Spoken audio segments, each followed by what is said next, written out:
네, 안녕하세요. 오늘 밤 미국 증시에서는 어떤 부분들 체크해야 할까요? 오늘 밤 미국 증시 체크포인트 시작합니다. 김지연입니다.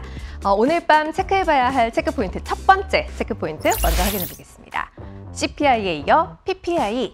전날은 4월 소비자 물가지수가 미국에서 공개됐죠. 오늘 밤에는 또 미국에서 4월 생산자 물가지수가 공개될 예정입니다. 현재 시각으로 오전 8시 30분, 그러니까 개장하기 직전 공개되는 지표인데요.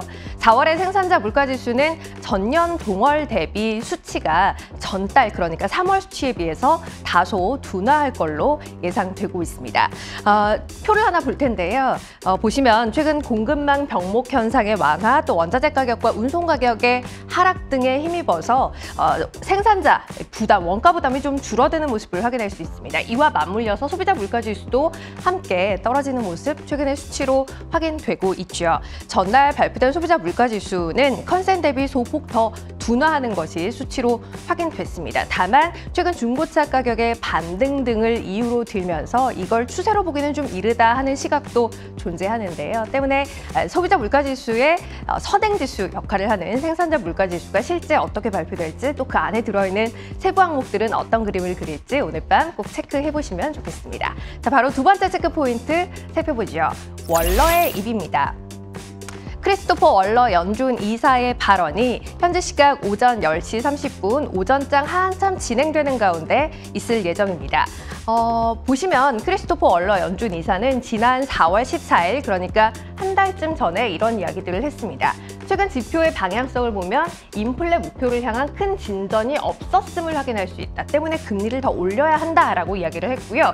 은행권 사태와 관련해선 은행권의 긴장이 높아지고 대출이 둔화되는 것이 앞당겨지면 긴축의 필요성을 이로 인해 상쇄할 수 있다는 이야기를 했습니다. 그러니까 금리 더 올려야 하고 신용 여건이 악화되는 것과 관련해서는 좀 지켜볼 필요 있다라는 이야기를 했는데요. 이 발언 이후에 5월 FOMC에서 금리는 25bp 일단 인상이 됐고요. 최근에 또 신용 여건이 더 악화하고 있는 것도 역시 현실화돼서 확인되고 있는 구간입니다. 이런 상황에서 크리스토퍼 월러 이사 어떤 이야기를 할지 둘 다 시장의 관심이 굉장히 큰 이슈이죠. 시장 반응까지 함께 살펴보시면 좋을 것 같고요.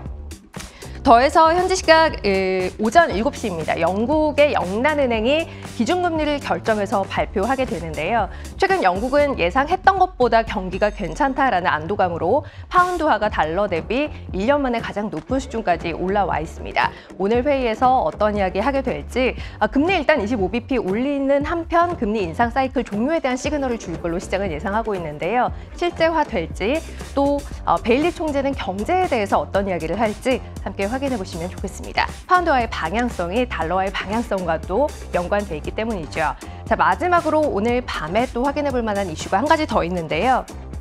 세계 최대 부동산 인프라 투자 회사 캐나다의 브룩필드 자산운용이 실적을 발표하게 됩니다. 3주 전이었죠. 1억 6,100만 달러 규모의 상업용 부동산 대출에 대한 디폴트 문제가 불거졌던 바 있습니다. 최근 계속해서 상업용 부동산이 앞으로 위기의 핵심이 될 수 있다는 이야기가 나오고 있는 상황이다 보니 리츠계의 큰손 브룩필드는 현재 상황에 대해서 어떤 이야기 할지, 또 전분기 실적은 어떠한지 확인해 보시는 것 의미 있지 않을까 싶습니다. 자, 오늘 미국 증시 이런 부분들 체크해 보시면 좋을 것 같아요. 오늘 밤 미국 증시 체크 포인트 여기서 마무리하겠습니다.